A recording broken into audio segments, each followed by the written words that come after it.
முதலமைச்சர் தம்பி விஜய் அவர்கள் பெண்களையும் கட்டாயம் இந்த நாட்டையும் காப்பாற்றும். அதுக்காக தான் அவருக்கு வாய்ப்பு கொடுத்துருக்காங்க. நேற்றைய அறிக்கையில நீங்க பார்த்துருப்பீங்க, இவங்களுக்கெல்லாம் வெறும் ஜெயில போடுறது, வெறுமனே தண்டனை கொடுக்கறது மட்டும் இதுக்கு தீர்வு கிடையாது. இதற்கு நிரந்தரமாக பாலியல் வன்கொடுமைக்கு தீர்வு வரணும்னா ரெண்டு விஷயம் பண்ணா மட்டும்தான் இனி இது தொடராது. நான் அது விஜய்க்கு இன்னைக்கு ஆலங்குடியில இருந்து சொல்றேன், விஜய் இதை நீ கேட்கணும், இது படி நீ கட்டாயம் பண்ணணும். என்னன்னா ரெண்டே விஷயம், அரபு நாடுகள்ல இருக்கிற மாதிரி மக்களுக்கு எதிராக பொதுவாக நிற்பாட்டி 1 வயசு குழந்தை, 2 வயசு 3 வயசு குழந்தை பாலியல் வன்கொடுமை செய்யறவர் யாரா இருந்தாலும் அரபு நாடுகளில் தண்டனை கொடுப்பது போல தரணும்.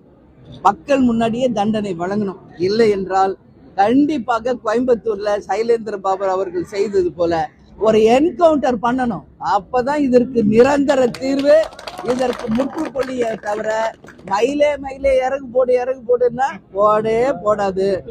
அதிரடி நடவடிக்கை எடுத்தால் மட்டுமே இது போன்ற பிரச்சனைகளுக்கு நிரந்தரமா தீர்வு வரும். இது ஒட்டுமொத்த தமிழக தாய்மார்கள் குழந்தைகள் சார்பா இன்னைக்கு நான் இதை பதிய வைக்கிறேங்க. இதாங்க நிஜம். கொதிச்சு போயிருக்காங்க இன்னைக்கு மக்கள். பச்சை பிள்ளைங்களை நீங்க தொடறீங்களா? நீ எல்லாம் மனுஷனா இல்ல மிருகமா என்ற கேள்வியை நான் கேட்கிறேன். மிருகங்களுக்கெல்லாம் வாயில சொன்னா புரியாது. என்கவுண்டர் ஒண்ணுதான் இதற்கு தீர்வு. உறுதியாக விஜய் நீங்க இதை செய்யணும். அரசு சட்டத்துக்கு உட்பட்டு நீங்க இதை செய்யணும்னு நான் கேட்டுக்கிறேன். இதுதான் எங்களுடைய நிலைப்பாடுங்க. மற்றபடி அவங்க இப்படி சொன்னாங்க அப்படி சொன்னாங்க அதுக்கு நான் பதில் சொல்ல மாட்டேன். எப்பயுமே சொன்னவங்க கிட்ட போய் அதுக்கான கேள்விக்கு பதில் அவங்க கிட்ட கேட்கணும். நாங்க மக்களுக்காக நாட்டுக்காக தான் பேசுவோம். ஓகே, நன்றி.